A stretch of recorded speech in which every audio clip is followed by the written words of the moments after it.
अच्छा जी, ये आज का हम पॉसिबली हमारा लास्ट लेक्चर है about this topic which is the thermal comfort and the indoor air quality. ठीक है। हमने दो चीज़ें इस टॉपिक में स्टडी की हैं। एक तो ये कि अगर हमारी थर्मल कंफर्ट जो है वो किस तरीके से हम देख सकते हैं, मतलब किस तरीके से हम फिगर आउट कर सकते हैं कि हम थर्मल कंफर्ट एनवायरनमेंट में हैं कि नहीं है। और दूसरा ये कि along with the thermal comfort we need to maintain the indoor air quality। और इंडोर एयर क्वालिटी को मेंटेन करने के लिए there is a major requirement के जो कि जितने भी कंटेमिनेंट्स हैं हमारे सिस्टम में से उसको रिमूव करें। ठीक है। तो उसके रिलेटेड हमने कल दो मेथड्स देख लिए थे। Except the control of humidity का जो मेन कंटेमिनेंट्स हैं उनको रिमूव करने के लिए एक तो मेथड हमने देखा था कि हम सोर्स को एलिमिनेट करें, यानी कि अगर कोई मटेरियल्स वगैरह हमारे सिस्टम में ऐसे हैं जो ऑलरेडी हम at the start of the building construction या at the start of the system construction हम उसको रिमूव कर सकते हैं, तो हम उसको रिमूव कर दें। सेकंड मेथड हमने देखा था कि अगर like for example carbon dioxide है विच इज पॉसिबली जो हमारी रेगुलर बिल्डिंग्स हैं या रेगुलर जो हमारे क्लासरूम्स हैं, ठीक है, उसके अंदर हमें उसको डाइल्यूट करना पड़ेगा क्योंकि there is a constant source of production of carbon dioxide in the system. ठीक है। या और दूसरी जो हमारे पास अगर फॉर एग्जांपल गैसेस मौजूद हैं तो उनको भी हमें डाइल्यूट करने की जरूरत है। ठीक है। उसके लिए हमने देखा था कि जब हम डाइल्यूट करेंगे तो obviously we need two different procedures. ठीक है। एक प्रोसीजर ये है कि या तो हम वेंटिलेशन रेट प्रोसीजर पे जाएं, यानी कि एक कांस्टेंट सप्लाई ऑफ एयर को यूज करें टू डाइल्यूट आवर सिस्टम, यानी कि जो आउटडोर एयर फ्लो है, ठीक है, उसको अकॉर्डिंग टू द एप्लीकेशन हम फिक्स कर दें और उसके अकॉर्डिंगली हम वो आउटसाइड एयर प्रोवाइड करते रहें। दूसरा प्रोसीजर था हमारे पास indoor air quality procedure. Indoor air quality procedure में हमने डिस्कस किया कि जितने भी कंटेमिनेंट्स हैं उसकी हम बैलेंस इक्वेशन बनाएंगे, जैसे कि हमने पीछे देखी थी। ठीक है। उस बैलेंस इक्वेशन को हम सॉल्व करेंगे एंड फिगर आउट करेंगे कि इस स्पेस में कितना जो डिजायर्ड कितने हमारे पास कंटेमिनेंट्स हो सकते हैं और क्या वो वेदर हमारे जो डिजायर्ड नंबर्स हैं फ्रॉम दी स्टैंडर्ड्स उससे कम है। ठीक है। अगर और कम नहीं है, अगर ज्यादा आ रहे हैं तो उसको कम करना जरूरी है। ठीक है। और साथ साथ हमने कहा था कि जो इंडोर क्वालिटी प्रोसीजर है कि इट्स अ मोर ट्रिकी और मोर एक्सटेंसिव प्रोसेस देन दी वेंटिलेशन प्रोसीजर। तो जहां आपकी एप्लीकेशंस बहुत ज्यादा क्रिटिकल नहीं है, लाइक इन हॉस्पिटल्स लेबोरेटरीज जहाँ पे किसी का लाइफ इन्वॉल्वमेंट नहीं है, ठीक है, वहां पे आप जो है वो वेंटिलेशन रेट प्रोसीजर को भी यूज कर सकते हैं। ठीक है। ये टेबल शो किया था जिसमें बताया था कि डिफरेंट एप्लीकेशंस के लिए हमारे पास जो CFM है, यानी कि पर पर्सन कितना हमें जो है ना आउटसाइड एयर का वेंटिलेशन रेट चाहिए, ठीक है, वो हम डिस्क्राइब कर सकते हैं फॉर सर्टेन एप्लीकेशन। ठीक है। सेकेंड हमने डिस्कस किया था एक प्रॉब्लम, अच्छा सेकेंड एक पॉइंट हमने और डिस्कस किया था कि जो हमारे इनलेट्स हैं उनकी पोजिशनिंग जो इस तरह से होनी चाहिए कि वो किसी सोर्स ऑफ कंटेमिनेंट से करीब ना हो। इनलेट और आउटलेट जो है दोनों, इनलेट और आउटलेट दोनों आपस में शॉर्ट सर्किट नहीं होने चाहिए, यानी कि अगर यही आउटलेट इसके करीब होगा इनलेट के तो ये भी वापस इनलेट में आ सकता है। ठीक है। तो इसको शॉर्ट सर्किट नहीं होना चाहिए। ठीक है। आउटडोर की प्लेसमेंट ऐसी होनी चाहिए कि रूम के अंदर जहां भी आपके पास कोई भी सोर्स ऑफ कंटेमिनेशन है तो उसको रिमूव किया जा सके। और वन मोर थिंग कि जो आउटडोर एयर हम यूज कर रहे हैं, ठीक है, उसकी हम इफेक्टिवनेस फाइंड आउट कर लें। ठीक है। इफेक्टिवनेस तरह से फाइंड आउट करनी है कि जो हमारे पास दो पैरामीटर है, एक जिसमें जो आपके पास air in the system enter हो रही है तो उसमें से क्या टोटल वो यूज हो रही है या उसमें से कुछ एयर बाईपास हो रही है। अगर बाईपास हो रही है तो उसके लिए फैक्टर यूज करते हैं एस, ठीक है, जिसको हम bypass factor of the outdoor air कहते हैं। ठीक है। And second is the recirculation factor. क्या हम जो एयर, जब रिटर्न जो एयर है हमारी, ठीक है, रिटर्न एयर क्या 100% रिसर्कुलेट हो रही है या उसका कुछ पोर्शन एग्जॉस्ट हो रहा है। नॉर्मली कुछ पोर्शन एग्जॉस्ट में जा रहा होता है तो जो रिटर्न एयर आर का फैक्टर है वो कभी भी 100% यानी कि 1 नहीं होता, बल्कि वो लेट्स सपोज 0.8 हो गया। 80% रिसर्कुलेट हो रही, 20% जो है वो हमने एग्जॉस्ट कर दी। ठीक है। तो आर जो है वो हमारे पास क्लोज टू 1 वैल्यूज उसकी आ सकती है। ठीक है। तो देन फिर हम एफिशिएंसी ऑफ द इफेक्टिवनेस निकाल सकते हैं कि sorry effectiveness of the ventilation system निकाल सकते हैं कि हमारा सिस्टम कितना आउटडोर जो एयर ले रहा है वो इफेक्टिवली यूज कर रहा है। ठीक है। इस रिलेटेड एक प्रॉब्लम देख लेते हैं आज की क्लास में। ठीक है। ये दो प्रॉब्लम हमने कंसंट्रेशन रिलेटेड कल देखे थे, एक प्रॉब्लम आज देख लेते हैं इफेक्टिवनेस का, विच इज here. ठीक है। So an office building has been designed to just meet the ASHRAE ventilation required. ठीक है, actual ventilation standard, but due to the placement of the diffusers 40% of the supply air does not reach the occupied space. ठीक है, तो वो मैं again just 1 second वो figure दोबारा दिखा देता हूँ। ठीक है, तो आपका जो डिफ्यूजर है यहाँ पे, ठीक है, तो इस डिफ्यूजर की प्लेसमेंट इस तरह से है कि जो ये ऑक्युपाइड स्पेस, ठीक है, this is our occupied space, इसमें हमारी जो 40% एयर है वो यहाँ नहीं आ पा रही, यानी कि 60% तो यहाँ पे आ रही है, 40% यहाँ से बाईपास होके वापस इस जो रिटर्न वाली लाइन इसमें जा रही है। ठीक है, तो हमारा जो यहाँ पे बेसिकली जो बाईपास फैक्टर हो गया वो 40% या 0.4 हो गया। ठीक है ना, तो हम जो बाईपास फैक्टर को वैसे समटाइम्स स्ट्रेटिफिकेशन फैक्टर भी कहते हैं, तो कहीं अगर स्ट्रेटिफिकेशन फैक्टर लिखा हुआ है तो आप उसको अंडरस्टैंड कर सकते हैं, this is occupied zone bypass factor. ठीक है, तो उसकी वैल्यू हो गई 0.4। A fraction 0.7 of the return air is recirculated. ठीक है, देन वी सेट के जो हमारा रिटर्न ईयर यहाँ से आ रही है, ठीक है, उस रिटर्न ईयर का 70% तो हम यहाँ पे लेके आ रहे हैं रिसर्कुलेशन में। ठीक है, जबकि 30% को हम क्या कर रहे हैं, एग्जॉस्ट कर रहे हैं। ठीक है, तो जो रिटर्न फैक्टर है हमारा वो हो गया है 0.7। ठीक है, if one does not want to change the diffusers, हमें डिफ्यूजर्स को चेंज नहीं करना है। ठीक है, by by what factor one should increase the outdoor air flow to meet the standard. ठीक है, स्टैंडर्ड के हिसाब से यहाँ पे तो हमें 100% आउटसाइड एयर चाहिए थी ना। ठीक है, लेकिन आ कितनी पा रही है, 60% आ पा रही है, बाईपास 60% बाईपास होके आ पा रही है, और जो रिसर्कुलेशन हो रही है वो 0.7 है। ठीक है, तो हम ये देख लेते हैं कि हमारी जो वेंटिलेशन सिस्टम है उसकी इफेक्टिवनेस कितनी आ रही है। ठीक है, तो इफेक्टिवनेस का जो फॉर्मूला है ऑब्वियसली इसमें हमने दो चीजें देखी थी, एक जो आउटसाइड एयर की अपना वेंटिलेशन आउटसाइड एयर का जो रेट है वो देखा था, इसको माइनस करवाया था जो इसका एग्जॉस्ट है उससे, और डिवाइड करवाया था इसके आउटसाइड एयर की जो ओरिजिनल वैल्यू थी। ठीक है, तो इसको सॉल्व करने के बाद हमारे पास एक फॉर्मूला आ गया था which is 1 minus S.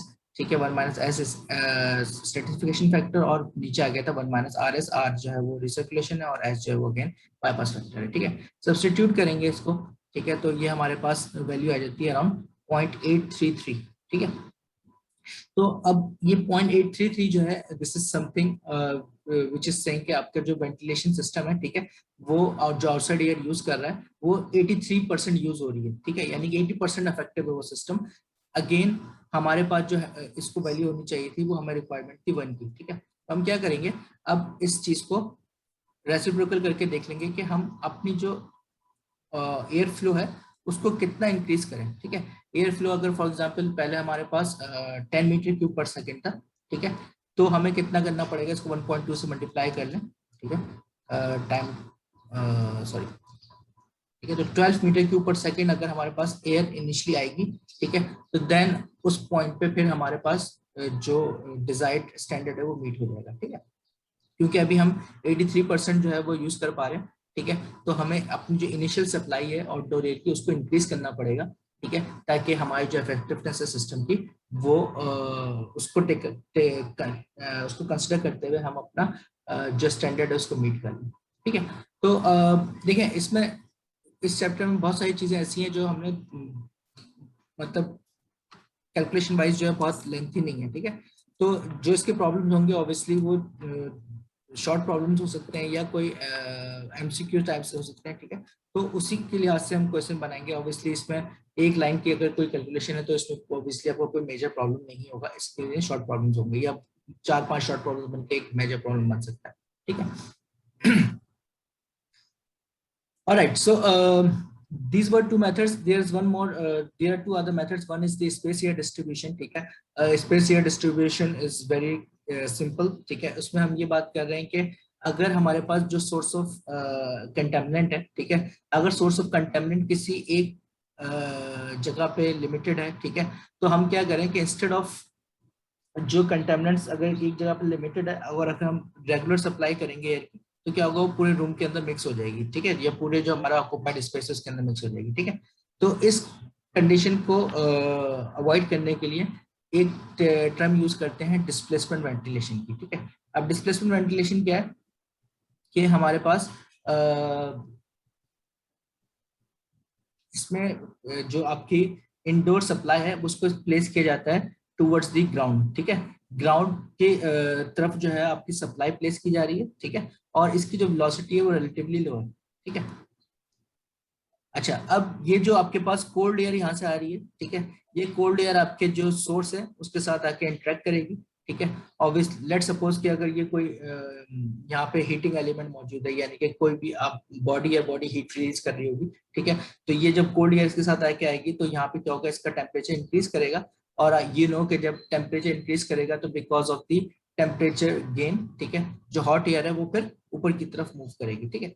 Similarly यही कोल्ड एयर यहाँ पे आएगी और यहाँ पे क्योंकि लो वेलोसिटीज ही आपस में मिक्स कम होंगी, बल्कि इनकी जो स्ट्रेटिफिकेशन बनेगा, यानी कि इनका एक टेम्परेचर ग्रेडियंट बनेगा between your top surface and between your bottom surface, ठीक है। तो इन दोनों के दरमियान यहाँ पे टेम्परेचर ग्रेडियंट बन रहा होगा, ठीक है। और इस टेम्परेचर ग्रेडियंट की वजह से आपके जो कंटेमिनेंट्स है वो सिस्टम से रिमूव होंगे, ठीक है। तो जो फ्लो होगा वो एयर का वो flow from top bottom to top होगा। टॉप पे फिर आपके पास यहाँ पे एक प्लेनम होगा, ये प्लेनम जो है वो आपके जो जितनी भी एयर है उसको फिर वापस एग्जिट करवा देगा सिस्टम से, ठीक है।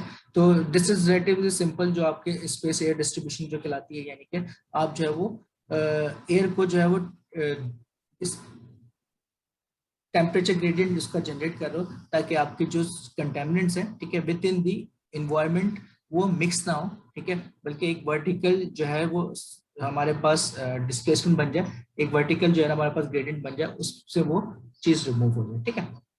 And last of this is the major thing which is हमारे पास जहाँ फिल्टरिंग रिक्वायर्ड होती है, यानी कि एयर क्लीनिंग रिक्वायर्ड होती है, ठीक है। हमने जो है आउटसाइड एयर को यूज करके का मेथड देख लिया, हमने स्ट्रेटिफिकेशन देख ली। हम चौथी जो चीज है वो सबसे ज्यादा इंपॉर्टेंट है, which is your air cleaning, ठीक है। तो कोई भी आपका जो एचवैक का सिस्टम है वो कभी भी एयर क्लीनिंग के बगैर या फिल्टरिंग के बगैर कंप्लीट नहीं होता, ठीक है, ताकि हमारी जो क्वालिटी ऑफ द एयर है वो हेल्थी और क्लीन रहे, ठीक है। अब एयर क्लीनिंग में हमारे पास दो तरीके हैं। एक तो गैस रिमूवल्स के हैं, ठीक है, यानी कि कोई भी आपके पास जो है कार्बन डाइऑक्साइड है या आपके पास कार्बन मोनोऑक्साइड है, इनको इन गैसेस को रिमूव किया जाए, ठीक है। यहाँ पे कुछ 4 से 5 मेथड आपको शो हो रहे हैं, ठीक है। एक्सप्लेनेशन थोड़ी थोड़ी एक एक लाइन में मौजूद है, ठीक है। हमारा मकसद बहुत ज्यादा इसको डिटेल में पढ़ना नहीं है, सिर्फ आपको आइडिया होना चाहिए कौन कौन से मेथड्स होते हैं, ठीक है। बहुत डिटेल में हमारा जाना मकसद नहीं है, ठीक है। तो सबसे पहला जो हमारे पास गैस रिमूवल्स है, ठीक है, उसमें हमारे पास पहला मेथड है एब्जॉर्प्शन का, यानी कि हमको ऐसा लिक्विड या हम कोई ऐसी जो है वो सॉलिड यूज करें जो हमारी जो गैसेस है, फॉर एग्जांपल कार्बन डाइऑक्साइड है या कार्बन मोनोऑक्साइड है, इसको एब्जॉर्ब कर लें, ठीक है। और वो फिर हमारे ऑब्वियसली सिस्टम में सर्कुलेट नहीं करेगा, जितना भी कार्बन डाइऑक्साइड वो एब्जॉर्बर यूज करता रहेगा। फॉर एग्जांपल वाटर को यूज कर लें, ठीक है, वाटर जो है वो as a good absorber use कर सकते हैं जो गैसेस को एब्जॉर्ब कर ले, ठीक है। लेकिन कुछ ऐसी भी एप्लीकेशंस है, लाइक फॉर एग्जांपल आपकी कोई स्पेस व्हीकल है या आपके पास सबमरीन है, ठीक है, जहां पे बाहर से आउटसाइड कार्बन डाइऑक्साइड बाहर से जो है ना ऑक्सीजन हम नहीं ले सकते, ठीक है ना। उस सिचुएशन में क्या करेंगे, उस सिचुएशन में हम ये करेंगे कि हम जो है वो कार्बन डाइऑक्साइड के स्क्रबर्स लगाते हैं, ठीक है। वो क्या कर रहे होते हैं, वो actually like for example monoethanolamine जो है वो यूज करते हुए वो कार्बन डाइऑक्साइड को ब्रेक करते हैं इस तरह से कि जो कार्बन है, ठीक है, वो अलग हो जाए और ऑक्सीजन मॉलिक्यूल्स अलग हो जाए, ठीक है। तो इसमें से जो एब्जॉर्बर का काम ये होता है कि वो इसको ब्रेक करके कार्बन डाइऑक्साइड को या कार्बन मोनोऑक्साइड के मॉलिक्यूल्स को, ठीक है, इन दोनों को ब्रेक करके कार्बन को अलग कर दे और ऑक्सीजन को जो है वो ब्रेक करके अलग कर दे, ठीक है। वापस जब यहाँ पे ऑक्सीजन बन जाएगी तो वो सिस्टम के अंदर दोबारा से एंटर हो जाएगी, ठीक है, और जो है कार्बन डाइऑक्साइड से रिमूव हो जाएगी, ठीक है। तो this is one of the life support जो हमारे पास स्पेस व्हीकल में या सबमरीन में हम यूज करते हैं, ठीक है। सिमिलरली एक और जो एब्जॉर्प्शन जो है वो लिक्विड्स और जो सॉलिड्स दोनों यूज किए जा सकते हैं। एड्जॉर्प्शन क्या है, एड्जॉर्प्शन जो है वो बेसिकली यहाँ पे कोई चीज एब्जॉर्ब नहीं हो रही, बल्कि आपके पास जो मॉलिक्यूल है या जो आपके पास सब्सटेंस है वो इस तरह से कि उसके अंदर पोर्स मौजूद है, ठीक है। ये जो आपके पास यहाँ फिगर राइट पे मौजूद है, ठीक है, ये basically addition of molecules to the surface है, यानी कि जब आपके पास एयर इसमें से पास होगी तो जो गैस के मॉलिक्यूल्स हैं, ठीक है, वो सर्टेन गैस के मॉलिक्यूल्स जो है वो इस एक्टिवेट जैसे यहाँ पे एक्टिवेटेड चारकोल है, ठीक है, जो बहुत ज्यादा वाइडली यूज किया जाता है एज अब्जॉर्बिंग मटेरियल, ठीक है। तो वो मॉलिक्यूल्स इन पोर्स में से पास होते हुए इसके साथ जो है वो स्टिक कर जाएंगे, इसके साथ एडेयर कर जाएंगे, ठीक है। जब वो इसके साथ एडेयर कर जाएंगे तो जो आपके पास गैस जो आउट होगी यहाँ से वो as a clean gas out होगी, ठीक है। केमिस ऑप्शन जो है वो सिमिलर है एड्सॉर्प्शन से, ठीक है। लेकिन इसमें क्या है, इसमें सिर्फ सर्टेन जो पॉल्यूटेंट्स है वो रिएक्ट करते हैं, तमाम पॉल्यूटेंट्स जो है वो उसको वो नहीं रोकेगा, ठीक है, सर्टेन पॉल्यूटेंट्स को रोकेगा। तो एब्जॉर्प्शन और chemisorption kind of similar, chemical sorption जो है वो सिर्फ सर्टेन जो पॉल्यूटेंट्स है उनके साथ रिएक्ट कर रहा होता है। लेकिन मेथड वो ये कि आपके पास जो एब्जॉर्बिंग मटेरियल है, एब्जॉर्बिंग मटेरियल जो है वो इस तरह से उसके अंदर पोर्स मौजूद हैं, और वो पोर्स जो है वो आपकी जो गैस मॉलिक्यूल्स हैं या जो आपके पास पार्टिकुलेट्स हैं उनको जो है वो ब्लॉक कर रहा है, ठीक है।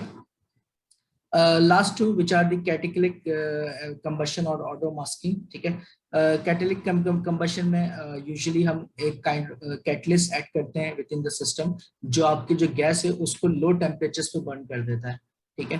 तो जो बर्निंग है वो जो अनअसिस्टेड बर्निंग है, ठीक है, अनअसिस्टेड बर्निंग जो है उससे लोअर टेम्परेचर्स पे बर्निंग हो जाती है ताकि उस गैस को रिमूव कर दिया जाए आफ्टर कंबशन प्रोसेस, ठीक है। And last is order masking. Order masking का मतलब ये है कि अगर हम ये सारे प्रोसेस यूज कर रहे हैं, ठीक है, या इसमें से कोई भी एक प्रोसेस यूज कर रहे हैं, तो instead of removal of gases या जो आपके पास कंटेमिनेंट्स है, ठीक है, स्टिल उसके अंदर जो हमारे पास एयर है वो फ्रेश एयर नहीं फील हो रही है, हमें उसको स्मेल फील हो रही है, ठीक है। तो उस स्मेल को रिमूव करने के लिए हम उसको मास्क करने के लिए हम एडिशनल कोई स्प्रे कर दें, जैसे कोई परफ्यूम टाइप इस तरह से, ठीक है, ताकि उसको हम जो उसकी बैड स्मेल है, ठीक है, उसको रिमूव कर दिया जा सके, ठीक है। अच्छा, ये तो है गैस रिमूवल प्रोसेस, ठीक है। अच्छा, गैस रिमूवल के अलावा आपके पास ऐसा भी पॉसिबल है कि उसके अंदर कोई पार्टिकुलेट्स हमने देखा है, कोई सस्पेंडेड पार्टिकल्स हैं, ठीक है।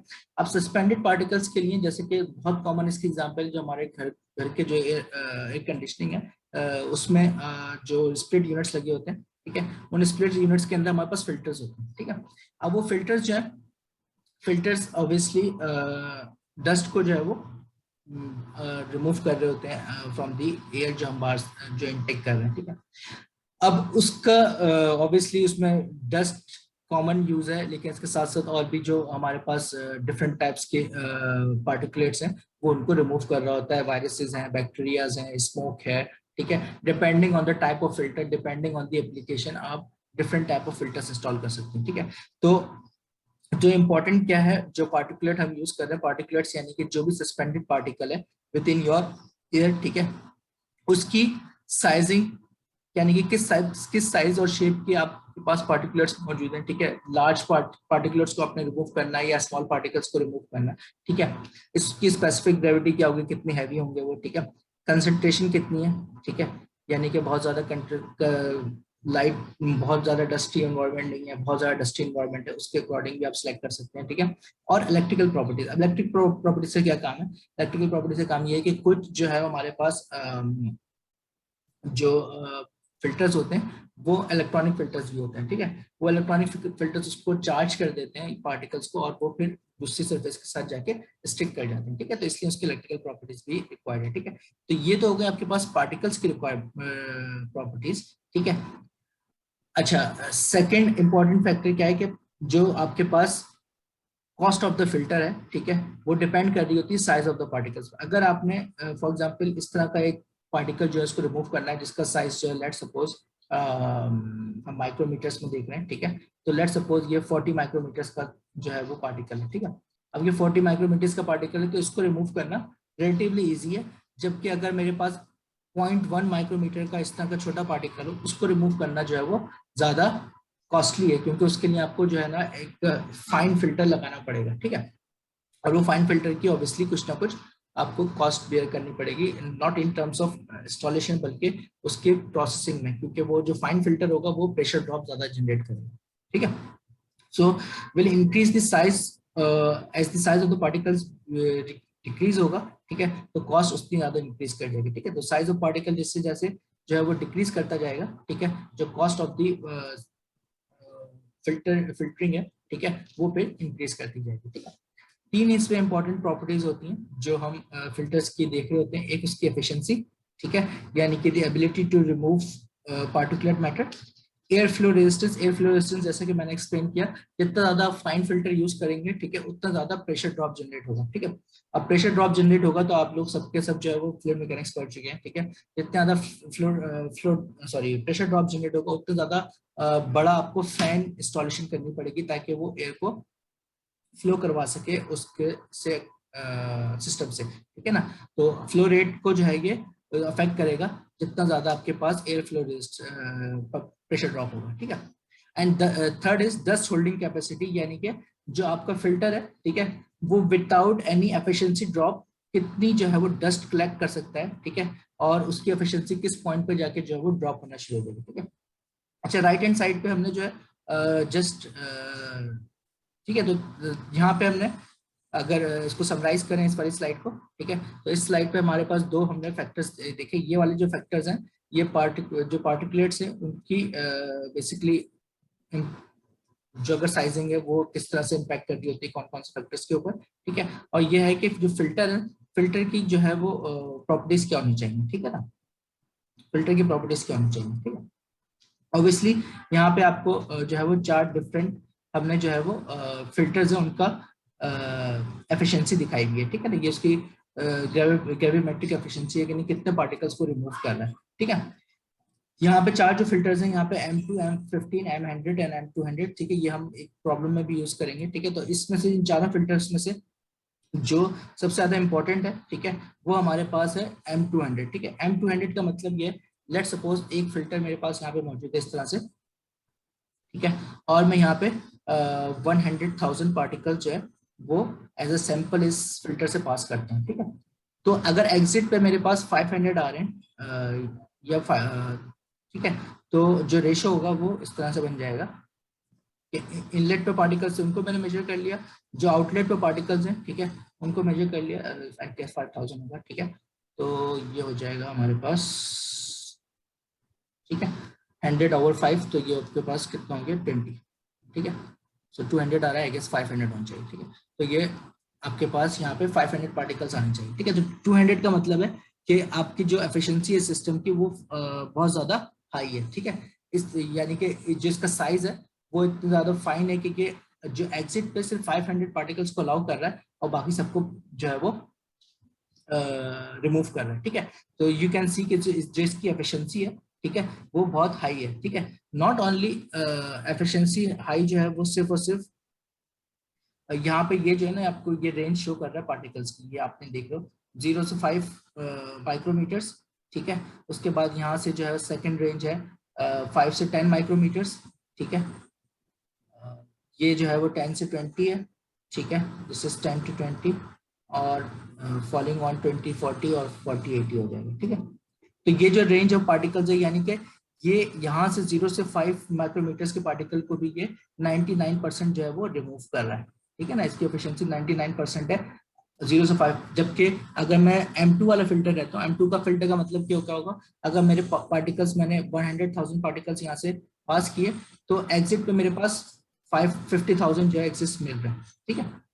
तो M2 का जो फिल्टर है वो स्मॉल पार्टिकल्स के लिए, ठीक है, उसकी एफिशिएंसी बहुत ज्यादा लो है, ठीक है। जबकि जितने ज्यादा हम फिल्टर को फाइन करते रहेंगे तो फिर उसकी एफिशिएंसी जो है वो इम्प्रूव करती रहेगी even for very small particles, ठीक है। तो ये एक आपको डाटा यहाँ पे मौजूद है। इसी से रिलेटेड एक और चार्ट यहाँ पे मौजूद है जिसमें हमारे पास जो ये चारों फिल्टर्स हमने देखे थे यहाँ पे, ठीक है, इन चारों फिल्टर्स का डिफरेंट फिल्टर्स मौजूद है साइजिंग में, ठीक है। और साथ साथ इनका रेटेड जो हमारे पास फ्लो रेट है, ठीक है, और रेटेड जो प्रेशर ड्रॉप है वो हमें गिवन है, ठीक है। यानी कि अगर फॉर एग्जांपल हम जस्ट एग्जांपल M200 का फिल्टर यूज कर लें, ठीक है, और उसका ये वाला साइज यूज करें 12 इंच टाइम्स 24 इंच टाइम्स 8, ठीक है। तो 12 इंच इस तरह से देख लेंगे, 24 है ये, और इसके जो डेप्थ है वो आपके पास 8 इंच है, ठीक है। तो अगर ये वाला फिल्टर हम यूज कर रहे हैं, ठीक है, तो इसमें क्या हो रहा है, इसमें जो हमारे पास फ्लो रेट रेटेड है, यानी कि इतना फ्लो रेट अगर हम रखें 450, ठीक है, 450 CFM रखें अगर हम, ठीक है, तो हमारे पास जो प्रेशर ड्रॉप जनरेट होगा वो हमारे पास होगा 0.4 इंचेस ऑफ वाटर में आएगा। अगर हम SI सिस्टम देख रहे हैं तो वो हमारे पास पास्कल्स में आ जाएगा, ठीक है। अगर हम फिल्टर का साइज चेंज कर रहे हैं, ठीक है, तो फिल्टर का साइज चेंज कर रहे हैं तो उसका डेजिग्नेटेड फ्लो रेट जो है वो हमारे पास 60/30 हो जाएगा, और इस तरह से कॉरस्पॉन्डिंगली क्योंकि फिल्टर का साइज बढ़ता जा रहा है तो हम उसमें से फ्लो रेट जो है वो इंक्रीज करते जा रहे हैं, ठीक है। अच्छा, ये जो इक्वेशन यहाँ पे नीचे मौजूद है, इस रिलेटेड हम एक क्वेश्चन करेंगे, ठीक है। इसमें ये बताया गया है कि अगर आपके पास जो फ्लो रेट है, ठीक है, वो रेटेड फ्लो रेट नहीं है, यानी कि 450 नहीं है, लेट्स सपोज 450 है, ठीक है, सॉरी 400 है, ठीक है, तो 400 जब आप यूज करेंगे तो फिर आपका प्रेशर ड्रॉप कितना चेंज हो जाएगा, वो हम इस रेट फॉर्मूला से जो है वो फिगर आउट कर सकते हैं, ठीक है। तो इससे रिलेटेड एक क्वेश्चन करेंगे, अभी थोड़ा सा जरा सा होल्ड करें, ठीक है। अच्छा, अब फिल्टरिंग में जब आप यूज करते हैं, जैसे मैंने कहा कि हमारे पास फिल्टर्स जो है दो टाइप्स के हो सकते हैं, ठीक है। पहले तो हमने देख लिया फिल्टरिंग की जो प्रॉपर्टीज हैं वो क्या होनी चाहिए, efficiency, air flow resistance, dust holding capacity, ठीक है। और जो फिल्टर्स हैं उनकी टाइप्स क्या हो सकती हैं, फिल्टर्स दो मेन मेजर टाइप्स के होते हैं, एक आपके पास मैकेनिकल एयर फिल्टर्स होते हैं, दूसरे आपके पास इलेक्ट्रॉनिक एयर फिल्टर्स होते हैं, ठीक है। जो मैकेनिकल फिल्टर्स हैं उसके अंदर आपके पास जो है वो इस तरह के पेपर बेस्ड या फाइबर ग्लास बेस्ड जो है ना हमारे पास शीट्स हैं, ठीक है, जो बेसिकली पार्टिकल्स को जो है वो ब्लॉक कर रही होंगी या पार्टिकल्स को जो है वो फिल्टर कर रही होंगी, ठीक है। इनको अगर हमें वो करना हो, क्या कहते हैं, गेज करना हो कि इनकी कौन सा फिल्टर कितना ज्यादा इफेक्टिव है, ठीक है, उसके लिए एक टर्म यूज करते हैं which is minimum efficiency reporting value, ठीक है। इसको जो शॉर्ट में लिखते हैं हम MERV, ठीक है, मर्व यानी कि मिनिमम एफिशिएंसी रिपोर्टिंग वैल्यू, ठीक है। इसका जो स्केल है वो 1 से लेकर 20 तक जो है वो वेरी कर रहा होता है, ठीक है। यहाँ पे आपको एक चार्ट यहाँ पे नजर आ रहा होगा, ठीक है, ये 1 से लेकर 20 तक आपके पास जो है वो MERV यानी कि मिनिमम एफिशिएंसी रिपोर्टिंग वैल्यू की चार्ट गिवन है, ठीक है। साथ साथ आपको यहाँ पे ये नजर आ रहा है कि इसमें कितने साइज के जो पार्टिकल्स हैं वो रिमूव किए जा सकते हैं, ठीक है। जैसे कि अगर 1 से लेकर 4 तक नंबर होगा, ठीक है, तो उसमें हम 10 माइक्रोमीटर्स के पार्टिकल रिमूव कर सकते हैं, ठीक है। अगर ये नंबर 9 से लेकर 12 हो गया, ठीक है, तो इसमें 1 से लेकर 3 माइक्रोमीटर, जितना ज्यादा नंबर बढ़ता जाएगा उतने ज्यादा स्मॉल पार्टिकल्स को ये रिमूव कर सकता है, ठीक है। तो आप ये देख रहे हैं कि जो वायरसेस हैं, कार्बन डस्ट है, ठीक है, स्मोक है, ठीक है, ये ऑब्वियसली बहुत स्मॉल पार्टिकल्स हैं, इनके लिए इसके लिए आपको हाई एफिशिएंसी वाला या हाई MERV वैल्यू वाला जो है वो फिल्टर चाहिए, ठीक है। इसकी एप्लीकेशन ऑब्वियसली जो आपके फार्मास्यूटिकल मैन्युफैक्चरिंग कंपनीज हैं या आपके हॉस्पिटल्स वगैरह हैं उसमें है, ठीक है। इसी का एक जो है वो शॉर्ट वर्जन मैंने यहाँ पे शो किया हुआ यहाँ पे आपको, ठीक है। तो आप ये देख सकते हो कि जो 1 से 4 है उसमें डस्ट माइट्स वगैरह या होम डेब्रिस को हम रिमूव कर सकते हैं, ठीक है। 5 से 8 के अंदर जो है वो हम कोई भी अगर मोल्ड्स वगैरह, जैसे हमने मोल्ड की पिछली दफा क्लास में एग्जांपल देखी थी, ठीक है, उसके पार्टिकल्स हैं, या कोई जो आपके पास एरोसोल्स वगैरह है उसको रिमूव कर सकते हैं। 9 से 10 में जो आपके पास डस्ट वगैरह है उसको रिमूव की जा सकती है, या कॉमन पॉल्यूटेंट्स को यूज किया जा सकता है। तो दिस इज समथिंग जिसको आप जो है वो रेसिडेंशियल एप्लीकेशन में यूज कर सकते हैं 9 से 10 वाले को, ठीक है। 14 से 16 में आपके पास अगर कोई जिस तरह से ड्रॉपलेट्स हैं या आपके पास कोई जर्म्स हैं, ठीक है, उनको रिमूव करेंगे। और 17 से 20 में आप ज्यादा हाई एप्लीकेशन पे चले जाओगे जहाँ पे आप डस्ट को, स्मोक को, सब चीजों को उसमें से फिल्टर आउट कर रहे होगे, ठीक है। तो each of these filter can be use for different applications, ठीक है। जो सबसे ज्यादा आपके पास बेटर रेसिडेंशियल एप्लीकेशंस में वो ये 5 to 8 और या फिर 9 से 12 वाली में आ रहा होता है, ठीक है।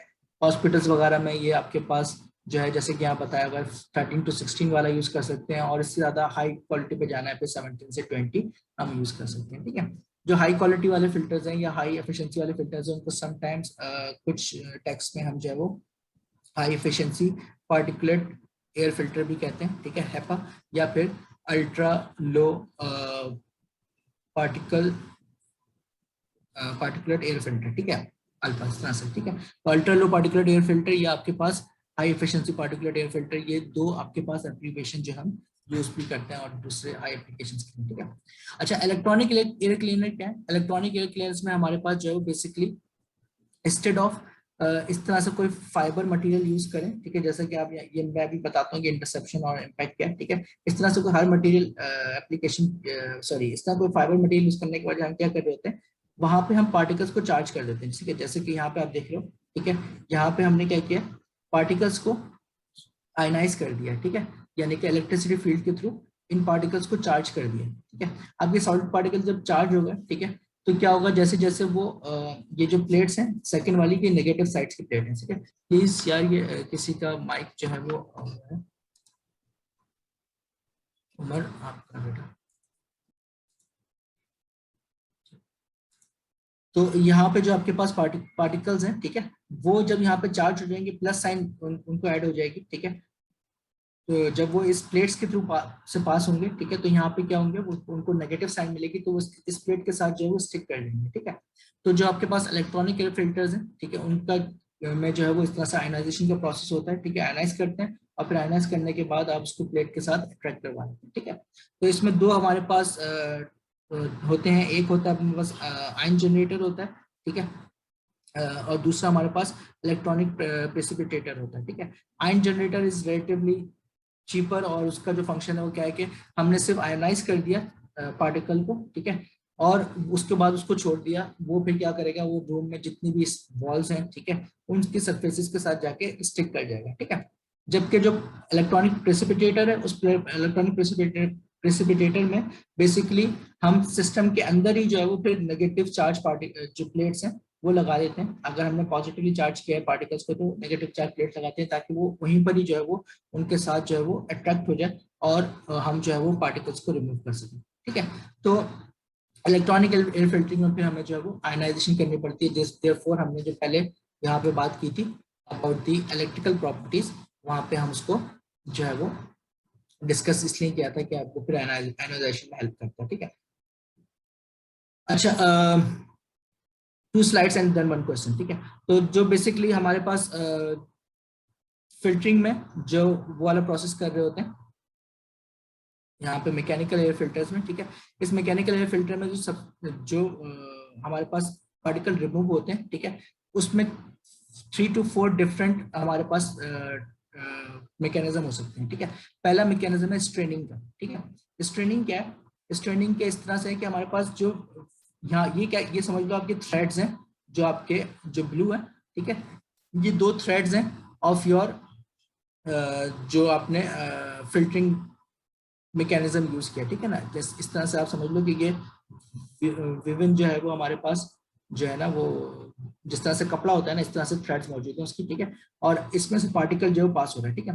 तो अगर दो जो हमारे पास थ्रेड्स हैं, ठीक है, उनके दरमियान या जो आपके पास फिल्टर मौजूद है, इनके दरमियान अगर डिस्टेंस कम होगा, तो जो आपका पार्टिकुलर मैटर है वो आके इसमें जो है ब्लॉक कर देगा, ठीक है। This is something we call straining, ठीक है। कि दोनों के दरमियान जो डिस्टेंस है उसकी वजह से जो आपका जो पार्टिकुलर मैटर है वो रिमूव हो रहा है, ठीक है। तो the opening between the media fibres, ठीक है, वो स्मॉलर है compare to the diameter of the particles, ठीक है। तो this is straining. Second is inertial impaction. Inertial impaction क्या है कि जो आपके पार्टिकल का साइज है, ठीक है, वो काफी बड़ा है, ठीक है, एयर के साथ वो फ्लो कर रहा है। तो जैसे जैसे वो इस मीडिया के करीब आया, ठीक है, तो एयर तो यहाँ से क्या हो गई, एयर जो है डाइवर्ट करके निकल गई, लेकिन जो पार्टिकल था उसका अपना मोमेंटम इतना ज्यादा था कि वो जो है वो डाइवर्ट नहीं हो सका, और वो इस जो आपका फाइबर था, ठीक है, उस फाइबर के उस थ्रेड के साथ आके उसने कांटेक्ट में आया, और वो जारी बात है फिर वो रुक गया, स्टॉप हो गया, ठीक है। This is initial impaction. Third is interception. Interception क्या है कि जो पार्टिकल का साइज है वो रिलेटिवली स्मॉलर है, वो एयर के साथ जो है वो यहाँ पे डाइवर्ट तो कर रहा है, ठीक है, लेकिन क्या हुआ, जहां से अपना पाथ चेंज करते हुए क्या हुआ कि वो उसने जो है वो जो फाइबर मीडिया है उसके साथ कांटेक्ट आया, मतलब कांटेक्ट में आया। तो अगर जो एयर की स्पीड है वो ज्यादा होगी तो वो उसको अपने साथ ले जाएगा, लेकिन अगर एयर की स्पीड कम होगी तो वो क्या हो जाएगा, ये पार्टिकल इसके साथ जब टकराने की वजह से, ये इसके साथ स्ट्राइक करने की वजह से ये अगेन जो है वो स्टॉप हो जाएगा, ठीक है। And the fourth one is the diffusion, ठीक है। डिफ्यूजन जो है वो आपके पास जो पार्टिकल्स हैं, अगर बहुत ज्यादा स्मॉल पार्टिकल्स हैं तो वो कोई एयर में ब्राउनिंग मोशन कर रहे होंगे, ठीक है, रैंडम मोशन कर रहे होंगे, तो during because of this random motion there are good chances कि वो डिफरेंट जो फाइबर के एलिमेंट्स हैं उनके साथ जाके वो स्ट्राइक करें, और वो जो है वो सेटल डाउन हो जाए और वो फिल्टर आउट हो जाए, ठीक है। तो दीज आर 4 डिफरेंट मेथड्स जो हमारे पास कॉमनली मैकेनिकल फिल्टर्स हैं उसके अंदर यूज हो रहे होते हैं, ठीक है। अब कौन सा मेथड इसमें से जो है वो किस टाइप ऑफ पार्टिकल्स के लिए इफेक्टिव है, ठीक है। अगर पार्टिकल्स बहुत ज्यादा बड़े हैं, ठीक है, साइज में, ठीक है, तो उसके लिए इनर्शियल और इंटरसेप्शन जो है वो, यानी कि ये दो ऑब्वियसली स्ट्रेनिंग जो डिपेंड करेगा साइज के ऊपर, ये दो मेथड जो है वो बड़े वाले पार्टिकल्स के लिए इफेक्टिव है, ठीक है। डिफ्यूजन और इंटरसेप्शन है मीडियम पार्टिकल्स के लिए, यानी कि 0.1 से 1 माइक्रोमीटर्स के लिए। और अगर बहुत ही ज्यादा स्मॉल पार्टिकल्स हैं तो उसके लिए सबसे ज्यादा इफेक्टिव मेथड रिमूवल का जो है वो डिफ्यूजन है, ठीक है। उसमें फिर आपके एफिशिएंसी सबसे ज्यादा यूज हो रही होती है। जो लास्ट मेथड है विच इज इलेक्ट्रोस्टैटिक अट्रैक्शन, ठीक है, ये ऑब्वियसली किसमें यूज होगा, ये इलेक्ट्रोस्टैटिक यानी कि इलेक्ट्रॉनिक फिल्टर्स के अंदर यूज होगा, ठीक है। यहाँ पे फिर हम क्या काम कर रहे हैं कि पार्टिकल्स को आयनाइज कर रहे हैं, ठीक है, जैसे कि यहाँ पे हमने किया, ठीक है। ये दो प्लेट्स मौजूद हैं, इसको हमने प्लस चार्जिंग कर दिए। अब ये प्लस चार्ज पार्टिकल जब ये आगे पास होगा तो यहाँ पे क्या नेगेटिव चार्ज प्लेट्स होंगी, इनके साथ ये फिर जो है वो कलेक्ट हो जाएगा यहाँ पे, ठीक है। तो this is your basically electrostatic attraction जो हम यूज कर रहे होते हैं। तो this is something which is the filtering mechanism जो हम यूज कर रहे होते हैं। लास्ट एक चीज रह गई है विच इज, अगर हमारे पास बहुत ज्यादा हाई क्वालिटी हमने जो है वो फिल्टरिंग करनी है, ठीक है, तो एक और प्रोसेस होता है जिसको हम कहते हैं photo catalytic oxidation. Photo catalytic oxidation जो है पीसीओ, ठीक है, दिस इज समथिंग जिसमें हमने जो बहुत स्मॉल पार्टिकल्स इवन 0.001 माइक्रोन्स के जो पार्टिकल्स हैं, ठीक है, उसको भी रिमूव कर सकते हैं, ठीक है। ये सबसे ज्यादा हेल्पफुल है अगर आपके पास कोई माइक्रोब्स हैं, यानी कि कोई आपके पास, ओके जी सर, ठीक है। सो आई वाज सेइंग कि जो आपके पास अगर आपने बहुत ज्यादा स्मॉल पार्टिकल्स को रिमूव करना है तो आप उसमें फोटो कैटेलिटिक ऑक्सीडेशन यूज कर सकते हैं, ठीक है। उसमें क्या हमारे पास अगर कोई वायरसेस वगैरह है, बैक्टीरियाज हैं, कोई वोलेटाइल कंपाउंड्स हैं, ठीक है, स्मोक है, ठीक है, इसको भी हम रिमूव किया जा सकता है, ठीक है। इसमें क्या है आपके पास इसका जो प्रोसेस वो कुछ इस तरह से कि यू हैव अल्ट्रावायलेट लाइट, ठीक है। ये अल्ट्रावायलेट लाइट जो है एक स्पेशल कैटलिस्ट है जिसको हम कहते हैं टाइटेनियम ऑक्साइड, ठीक है। इसके साथ जाके रिएक्ट करती है तो हमारे पास क्या होता है, हाइड्रोक्सी रेडिकल्स फाउंड होते हैं, यानी कि OH के जो हमारे पास रेडिकल्स फॉर्म होते हैं, ठीक है। अब ये जो हाइड्रोक्सी रेडिकल्स हैं, या इनको हम जो सुपर ऑक्साइड आयंस भी कहते हैं, ठीक है, ये सुपर ऑक्साइड आयन जो है ये अटैक करते हैं आपके बैक्टीरियाज पे, वायरसेस पे, ठीक है, और उनको जो है वो ब्रेक कर देते हैं, ठीक है। इस मतलब उसकी जो अपनी स्टेट है, ठीक है, वो कंप्लीटली तौर पे ब्रेक हो जाती है और वो एक हार्मलेस वाटर मॉलिक्यूल में या कार्बन डाइऑक्साइड में जो है वो कन्वर्ट हो जाता है, ठीक है। तो यहाँ से ये जो आपका वायरसेस या बैक्टीरियाज हैं, ठीक है, ये इनके ऊपर जो है वो हाइड्रोक्सी ऑक्साइड रेडिकल्स जो है वो अटैक करते हैं, ठीक है। और उसके बाद ये जो है वो ब्रेक डाउन होके जो है वो डिस्ट्रक्शन ऑफ सेल होती है ऑब्वियसली, और साथ साथ जो है वो आपके पास वाटर और कार्बन डाइऑक्साइड बन जाता है, ठीक है। तो ये सबसे ज्यादा इफेक्टिव मेथड है अगर आपके पास अपने जो है वो हाई लेवल फिल्टरिंग करनी है, ठीक है। तो यहाँ पे आपको एक एग्जाम्पल के तौर पे एक प्यूरिफिकेशन का मेथड शो किया गया, ठीक है, वेयर यू कैन सी के हमारे पास डिफरेंट जो है वो फिल्टर इंस्टॉल्ड है, ठीक है। सबसे पहले हमने जो है वो फ्रंट पे जो है वो फ्रंट कवर है, ठीक है। उसके बाद ये आपके पास एंटी माइक्रोबियल प्री फिल्टर है, ठीक है। उसके बाद ये हीपर फिल्टर अगेन लगा हुआ है, high efficiency particular air filter 99% वाला, ठीक है, ये पार्टिकल्स को रिमूव कर रहा है। फिर ये एक्टिवेटेड कार्बन है, एक्टिवेटेड कार्बन या एक्टिवेटेड चारकोल, मैंने बताया था कि वो गैसेस को एब्जॉर्ब कर रहा होता है, ठीक है। इसके बाद ये यूवी फिल्टर है, ठीक है। यूवी फिल्टर जो है वो फर्दर जो कितने आपके पास कोई अगर कोई वायरसेस वगैरह है तो उनको रिमूव कर रहा होगा, ठीक है। और यूवी फिल्टर और फोटो कैटेलिटिक चैम्बर ये दोनों साथ हैं, ठीक है। तो ये दोनों जो है बेसिकली आपके लास्ट फिल्टर मौजूद है, ठीक है। उससे पहले आपने जो है वो एक सिंपल ये लार्ज पार्टिकल्स को रिमूव करने के लिए लगाया था, फिर ये आपने हीपर फिल्टर लगा दिया जो डस्ट वगैरह को रिमूव कर रहा है। उसके बाद आपने एक्टिवेटेड चारकोल लगा दिया ताकि आपने जो है वो गैसेस वगैरह को रिमूव कर सका, और एंड में आपने अगर वायरसेस वगैरह को रिमूव करना है तो आपने फिर ये फोटो कैटेलिटिक ऑक्सीडेशन का यूनिट लगा दिया, ठीक है। तो यू कैन सी के अगर किसी जगह पे आपके पास बहुत ज्यादा फिल्टरिंग रिक्वायर्ड है या बहुत ज्यादा high efficiency air, high quality air required है, तो फिर आपको मल्टीपल टाइप ऑफ फिल्टर्स का कॉम्बिनेशन भी यूज करना पड़ सकता है, ठीक है। सो आई गेस बहुत सारी मैंने डिटेल्स बता दी हैं, ठीक है। जस्ट 1 मिनट के अंदर समराइज हमने ये लिखा कि पार्टिकल्स के कौन से फैक्टर्स जो हमें यूज करने होते हैं टू फिगर आउट के हम किस टाइप का फिल्टर यूज करना है। फिल्टरिंग के कौन से हमारे पास जो है वो प्रॉपर्टीज हैं, फिल्टर्स की कौन कौन सी प्रॉपर्टीज हैं जो हमें हेल्प करती हैं सिलेक्शन ऑफ फिल्टर्स में। देन वी फिगर आउट के हमारे पास 2 टाइप्स के फिल्टर हो सकते हैं, मैकेनिकल और इलेक्ट्रॉनिक एयर फिल्टर्स, और जो इनके दरमियान जो मेथड्स हैं, मैकेनिज्म्स हैं जो इसके थ्रू ये फिल्टरिंग कर रहे होते हैं, वो हमने डिस्कस किया। ठीक है, आज के जो लास्ट चीज है उसमें हम एक प्रॉब्लम डिस्कस करते हैं। प्रॉब्लम क्या है? An air handling system must handle 2000 CFM। ठीक है, तो हमने जो है वो जो फ्लो रेट हमें गिवन है वो 2000 CFM है। ठीक है, तो फ्लो रेट हमारे पास 2000 CFM। ठीक है, अच्छा, with a pressure drop of 0.25 inch water gauge. ठीक है, चलिए थोड़ा सा इसको याद रख लें कि हमने, या आपको फ्लूइड मैकेनिक्स अगर याद हो, ठीक है, हम जो प्रेशर ड्रॉप है या प्रेशर चेंज है, ठीक है, उसको प्रेशर हेड की फॉर्म में शो कर सकते हैं। ठीक है, तो यहाँ पे यही चीज हो रही है कि जो प्रेशर ड्रॉप है उसको प्रेशर हेड की फॉर्म में शो कर रहे हैं और इंचेस ऑफ वाटर में शो कर रहे हैं। ठीक है, तो इंचेस ऑफ वाटर में यहाँ पे हमने जो है वो प्रेशर ड्रॉप को शो किया हुआ है। ठीक है, तो जो हमारे पास डेल्टा पी आ रहा है, ठीक है, delta P is around 0.25 inch. ठीक है, जस्ट वन सेकंड प्लीज। तो डेल्टा पी हमारे पास है 0.25 इंच। आगे मूव करते हैं, क्यू हमारे पास हो गया है 2000 CFM। ठीक है, डेल्टा पी हमारे पास हो गया है 0.25 इंच। ठीक है,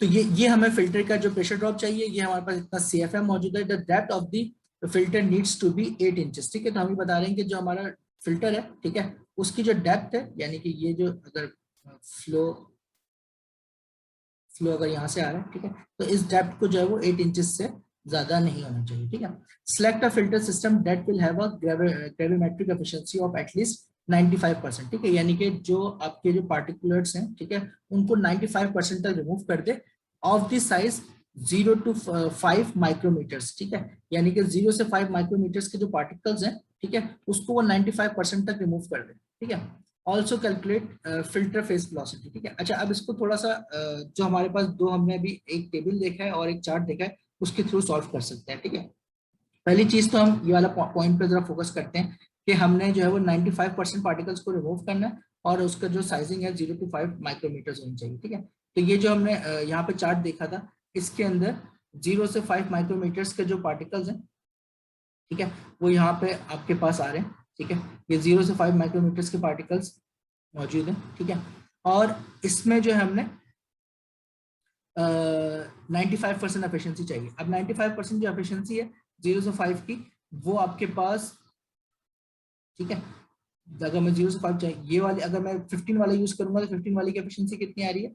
15 वाली की एफिशिएंसी 90 से लेस है। ठीक है, तो मुझे कौन सा चाहिए? एटलीस्ट मुझे M100 का फिल्टर चाहिए जो तकरीबन ये जो 0 से 5 वाली रेंज है, ठीक है, इसके अंदर आपको जो है वो 95% एफिशिएंसी दे रहा है। ठीक है, तो मैंने M100 का फिल्टर जो है वो यूज कर लिया। ठीक है, सेकंड चीज, हमारे पास एक क्वेश्चन में लिमिटेशन गिवन है कि जो फिल्टर की थिकनेस है, ठीक है, या डेप्थ है, वो 8 इंचेस से ज्यादा नहीं होनी चाहिए। अब मैं आ जाता हूँ यूआई टेबल पे, जो मेरे पास डाटा यहाँ पे मौजूद है। ठीक है, यहाँ पे डिफरेंट टेबल्स के थिकनेसेस मौजूद है। ठीक है, मेरे पास दो चॉइसेस हैं, आइदर मैं 12x24 यूज कर लूँ, ठीक है, या फिर मैं जो है वो यहाँ पे 24/24 × 8 वाला यूज कर लूँ। ठीक है, लेट सपोज हम यूज करते हैं 12x24 × 8। ठीक है, यानी कि जो फिल्टर होगा, ठीक है, उसका जो 12 लेट सपोज विड्थ है, हाइट 24 है, और इसकी जो डेप्थ है वो हमारे पास 8 इंचेस आ गई है। ठीक है, अच्छा, नेक्स्ट, अब हमें क्योंकि जब मैंने फिल्टर यूज कर लिया तो इसका एक फिल्टर जैसे चाहिए, कौन सा? M100 वाला चाहिए। तो मैं इस 100 वाली जो वैल्यूज हैं उनको हाईलाइट कर लेता हूँ। ठीक है, और इसका जो क्रॉसपॉन्डिंग जो प्रेशर ड्रॉप आएगा, जो रेटेड प्रेशर ड्रॉप है, वो हमारे पास यहाँ पे मौजूद है। ठीक है, तो यहाँ से M100 का मेरे पास जो फ्लो रेट है, रेटेड फ्लो रेट QR, ठीक है, वो हमारे पास 650, और जो इसका प्रेशर ड्रॉप है, रेटेड प्रेशर ड्रॉप, वो हमारे पास है 0.4। ठीक है, इंचेस ऑफ वाटर में, तो जो हमारे पास यहाँ पे गिवन था, ये भी इंचेस ऑफ वाटर में, ये कैंसिल आउट हो जाएगा, इसलिए डायरेक्ट हम लिख सकते हैं। ठीक है, तो यहाँ पे हमने फ्लो रेट देख लिया, जो रेटेड फ्लो रेट है वो 650 CFM आ गया, ये टेबल से आया। ठीक है, प्रेशर ड्रॉप रेटेड कितना है? 0.4 इंच ऑफ वाटर है। ठीक है, जो हमें सिस्टम में प्रेशर ड्रॉप चाहिए वो कितना चाहिए? 0.25 इंच ऑफ वाटर चाहिए। ठीक है, तो अब मैं ये जो हमारे पास इक्वेशन थी, ठीक है, जिसमें हम अगर रेटेड प्रेशर ड्रॉप और रेटेड फ्लो रेट के अलावा कोई और नंबर हो तो हम वो इसके लिए ये वाली इक्वेशन यूज कर सकते हैं। ठीक है, यहाँ पे हमने सिंपल क्या करना है, यहाँ पे मुझे क्या कहते हैं, प्रेशर ड्रॉप भी पता है, रेटेड और दोनों सिस्टम का दोनों पता है। यहाँ पे सिस्टम का फ्लो रेट अब मुझे पता है वो कितना है, 650 CFM है, ठीक है। सॉरी, जो रेटेड है वो 650 CFM है, ठीक है। अब मैं जो है वो फिल्टरिंग के बाद कितना हमें फ्लो रेट मिलेगा वो मैं देख लेता हूँ, ठीक है।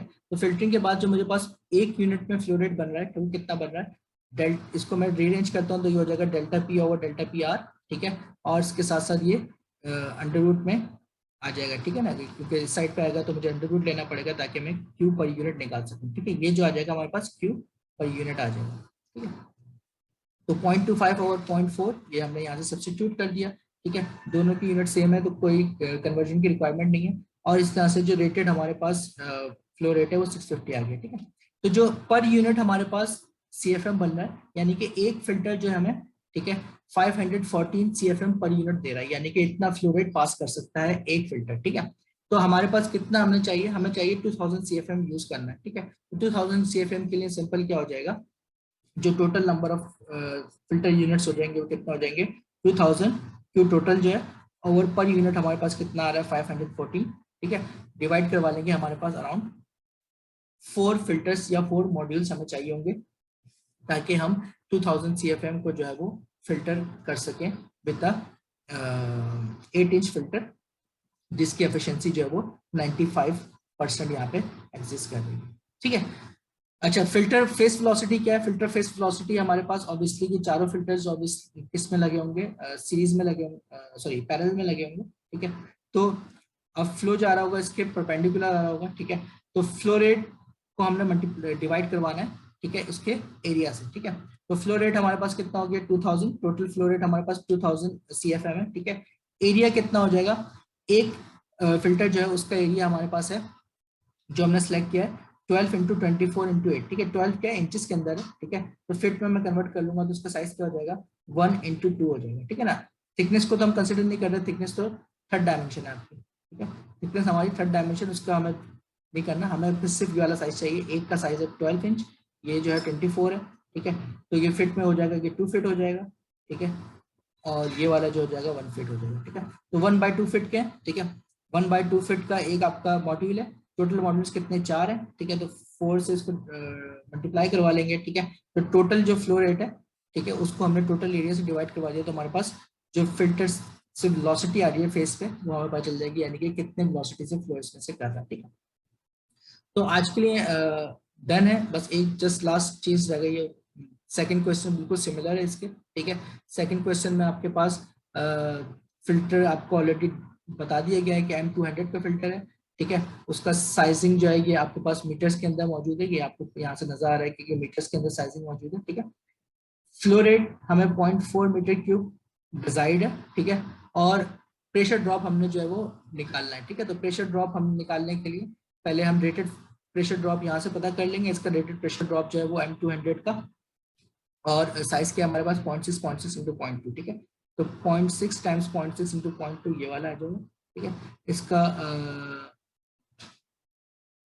जो हमारे पास फ्लो रेट है वो आपके पास कितना आ रहा है M200 का, ठीक है, ये, ठीक है, 0.43 आ जाएगा, 0.43 मीटर क्यूब। हमने यहाँ पे SI सिस्टम में सॉल्व कर रहे हैं तो 0.43 मीटर क्यूब आ जाएगा। और इसका जो रेटेड प्रेशर ड्रॉप है, ठीक है, रेटेड प्रेशर ड्रॉप आपके पास 100 पास्कल है, ठीक है। सब्स्टिट्यूट करेंगे तो आपके पास डेल्टा पी आ जाएगा, और फेस वेलोसिटी फिर अगेन उसी तरह से निकाल सकते हैं इसके बाद, ठीक है। तो सिंपल प्रॉब्लम है, ठीक है। जस्ट आपको थोड़ा सी इसकी एप्लीकेशन वाइज भी बता दिया कि किस तरह सॉल्व करेंगे। कोई क्वेश्चन है तो please you can ask. Next time पे हम लोग जो है वो कूलिंग लोड कैलकुलेशंस के ऊपर जाएंगे, ठीक है। जो रिक्वायरमेंट होती है अगर आपको किसी भी सिस्टम की डिजाइनिंग करनी है तो आपको तमाम वो फैक्टर्स पता होने चाहिए जिसकी वजह से जो लोड है या कूलिंग लोड जनरेट हो रहा है, जैसे कि फॉर एग्जांपल एक कंप्यूटर है, एक ह्यूमन है, एक लाइट है, ये सब डिफरेंट सोर्सेज हैं, इनको कैसे कंबाइन करके हम कूलिंग टोटल लोड निकालते हैं, वो हम नेक्स्ट टाइम जो है वो नेक्स्ट क्लास से स्टार्ट करेंगे, ठीक है। सो क्वेश्चंस, एंड इफ नॉट तो हम इसको एंड करते हैं। Thank you.